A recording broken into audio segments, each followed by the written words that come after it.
Y como adelantábamos en el bloque anterior, vamos a contar ahora en el living con la presencia del odontólogo legista paranaense Oscar Haidt, que estuvo participando de esta identificación de restos encontrados en Bolivia que podrían ser de María Cash. Muchas gracias por venir, doctor. Muy amable. Bueno, cuéntenos un poco cómo surgió esta posibilidad de poder analizar estos restos con fotografías de María Cash. Específicamente esto nació de una casualidad que fue ver la publicación en una red social de una colega perito. Compartimos la misma especialidad de Bolivia. Esta doctora publicó en su red social personal, de la cual se vincula con otros peritos de Sudamérica, que nos hemos conocido todos por estar haber dado conferencias en otros países. La conozco personalmente y ella publica este caso propio de una persona no identificada. Son restos y ella publicó fotografías, como es odontóloga, publicó de la sonrisa, de los dientes, el arco de los dientes, y lo publica justamente buscando que algún otro colega pueda detectar algo y le llame la atención y pueda allanar el camino por una posible identificación de una persona. Esto se ha hecho muchas veces, inclusive en revistas científicas de la especialidad, en revistas científicas de odontología. De antaño se han publicado fotografías de personas no identificadas cuando no se tiene ningún dato, y se expone para que surja que otro profesional vea inclusive sus propios trabajos en los dientes de otra persona. Y bueno, en esa publicación me llama la atención características, particularmente, y los otros peritos en sus provincias, cada uno tiene en forma habitual la necesidad de tener una base de datos donde va recolectando información de personas que están desaparecidas, que están siendo buscadas por familiares. Entonces las puede contrastar con los cuerpos no identificados en los cuales ha tenido que hacer una pericia y aún no están identificados. Entonces yo lo hago habitualmente para tener información y tener una posibilidad de por mi especialidad, allanar el camino para que sea identificada una persona. Entonces veo esas características y enseguida yo ya había visto fotografías de la joven María Cash, y entonces me llama la atención algunas características similares que digamos, concuerdan en esa posición de dientes, en algunos otros detalles que son muy específicos que digamos, el común de la gente viendo esa fotografía no los vería. En cambio, nosotros estamos entrenados para ver esos detalles y transformarlo en un dato científico. Ese dato científico es factible de ser comparado entre dos fotografías, una en vida y otra en una persona, digamos, cuando pierde todos sus rasgos fisonómicos, pierde todas sus características. Entonces uno no se puede dar cuenta físicamente quién es, y en ese caso hay que usar métodos científicos de identificación.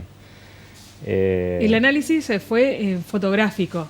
El análisis fue fotográfico porque decíamos, las fotografías las obtuve de la colega, y de ahí con fotografías que son públicas de la señorita María Cash, que se está sonriendo, pude hacer esos análisis y buscar características.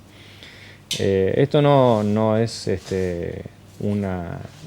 una posición donde uno pueda determinar que sí es esa persona, porque necesita ser corroborado con mayor cantidad de datos. En este caso la odontología es independiente como método de identificación, igual que la huella dactilar, igual que la genética forense, el ADN, cada uno puede identificar en forma independiente. Una persona son los métodos científicos de identificación, reconocidos internacionalmente por Interpol, otras entidades internacionales, y después hay métodos no científicos o complementarios o secundarios, que esos también ayudan como la antropología, como el uso de vestimenta, el reconocimiento por familiares. Eso no son científicos, sino que ayudan a reducir el mundo de personas en que se busca esa persona desaparecida. Entonces, al necesitar más datos odontológicos, uno se ve limitado y tiene que continuarse para que pase a otra metodología que pueda complementar este trabajo. En este caso es ADN, porque claro, son restos y entonces no hay otra. Bueno, hay huellas dactilares. ¿No? Estos restos fueron encontrados poco después de la desaparición de María Cash. Eso era otro dato que me llamó la atención, porque la colega de Bolivia publica que fueron encontrados, y es así, en diciembre de 2011, que es el mismo año en que desaparece en Argentina María Cash. Ella desapareció en julio de 2011. No recuerdo bien si es junio o julio, pero meses antes, y esta aparece en diciembre de 2011, es el mismo año. Y también me llamó la atención que fuera en un punto geográfico similar, o sea, por lo menos está relacionado. Claro, la última vez que se la vio, que fue claro, en el norte del que fue país. En Salta, y no se la vio nunca más, pero bueno, todos sabemos que entre Salta y Jujuy hay poca distancia, y entre Jujuy y Bolivia también hay poca distancia, así que eso me llamó la atención. Y el año y el lugar. Al abogado que le presentamos también, y evidentemente al juez también, porque se le dio curso a esa presentación que hicimos en el Juzgado Federal de Salta, que es el que tiene la causa de la búsqueda de personas, y ellos están ahora encaminaron para solicitar todos los recursos para que se haga un análisis de ADN aquí en la Argentina, con muestra obtenida de los restos que están en Bolivia. Claro. Que me parece lo más natural y más lógico es que se haga un estudio acá en Argentina. Incluso los restos que se encontraron y que están siendo analizados también tienen las características de que es un cuerpo femenino, es de una mujer, sí. Y el rango de la edad también coincidiría. Sí, el rango de la edad uno tiene que ser prudente, porque la estimación de la edad cuando son restos generalmente son rangos de diferencia de 10 años prácticamente, como mínimo. Entonces, pero en el conjunto, analizado en el conjunto, no es una persona adulta mayor. Claro. Para decirte darte algún dato, si bien la colega dio esa información que entre 18 y 25 años, ella se refiere a que ese rango etario de 18 a 25 años es cuando nacen y salen las muelas de juicio, los terceros molares son las muelas de juicio, y como los tiene a las muelas de juicio, se ve que el resto lo tiene a las muelas de juicio, se estima que por lo menos tiene esa edad, no es menor. Claro. O sea, se podría ser mayor. Podría ser mayor. Pero bueno, eso es uno de los datos. También los cabellos negros es otro de los datos que la colega de Bolivia pone a consideración, y el rasgo caucásicos también, que eso es una persona blanca, que es la etnia de la persona. Eso también se determina con el análisis de esos restos. Claro. Doctor, usted fue presidente de la Sociedad Argentina de Odontología Legal, ahora es secretario, pero queríamos saber un poco cómo surge esta actividad y también el hecho de la identificación de una persona a través de sus dientes. Bueno, nosotros tenemos una organización, hay varias especialidades en la odontología. Una de esas especialidades es la odontología legal, una disciplina que se estudia de 2 a 3 años, en una especialidad de posgrado, y uno se entrena no solo en técnicas de identificación, metodologías, sino tiene múltiples aspectos. Se asemeja en su contenido a la medicina legal. Tiene obviamente su bagaje de conocimientos de la odontología, pero el título es en definitiva similar al del médico legista. Nosotros nos denominamos odontólogo legista. Una especialidad que tiene en la Argentina unos 20 años, no es reciente, sino que hay varias camadas. No tiene mucho desarrollo a nivel de cargos, digamos, de judiciales. Hay muy pocos lugares donde tienen. En Argentina hay un solo lugar, que es en Buenos Aires.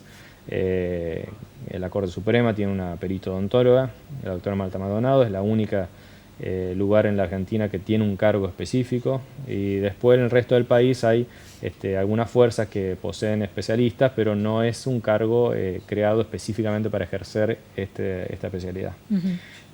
Acá en Entre Ríos no se tiene. Yo participo como perito, participando en muchas causas, muchos trabajos acá de identificación, de evaluación de lesiones de las personas. No solo se trabaja en cadáveres, sino también en personas en vida, digamos, que necesitan valorar sus lesiones que han tenido por distintas cuestiones, traumatismo por accidentes o por riñas, todo eso, la pérdida de los dientes, la fractura de los huesos se valora para el juicio de un valor, y es el perito el que lo puede ayudar al juez a determinar eso. Y a su vez nosotros somos una sociedad científica que lo único que pretende es sin fin de lucro, lo único que pretende es mejorar las prácticas y tener los peritos de la mayor actualización posible. Justamente el último congreso se hizo en Paraná el año pasado, que fue muy exitoso. Hicimos en un hotel acá en Paraná y desarrollamos todos con invitados extranjeros y bueno, estuvimos actualizándonos, siempre nos estamos actualizando. Claro.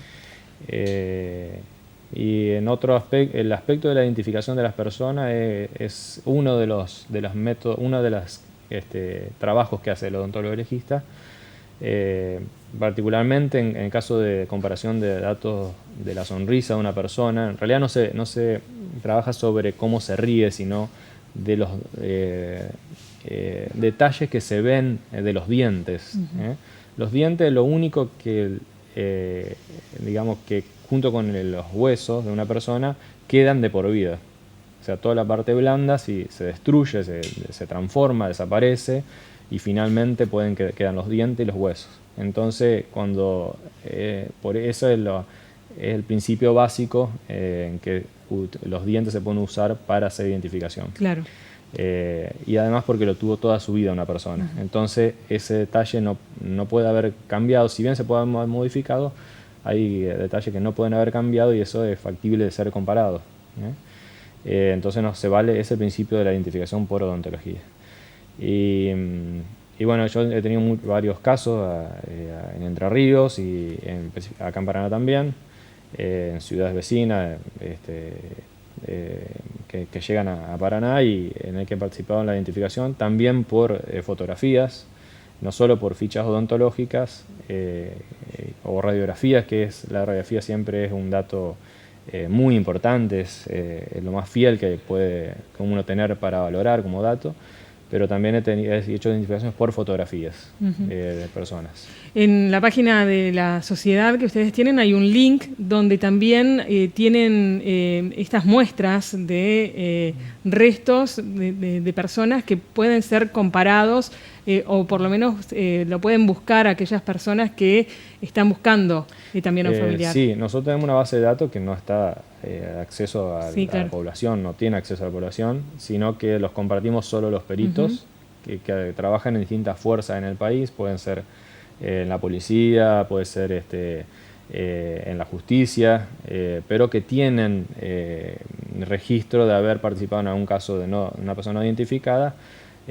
Nosotros lo que hacemos es recolectar esa información de los desaparecidos en el país, personas desaparecidas, que están siendo buscadas por sus familiares, y ellos a su vez aportan datos de la persona antes de desaparecer, y nosotros podemos compartir con los peritos, y eso enriquece muchísimo. Claro. Pueden saltar características que son muy puntuales y pueden allanar caminos en la identificación de una persona, porque hay un problema en Argentina. Es muy difícil como la comunicación entre provincias. Cada uno tiene está reservada el sistema judicial para cada provincia.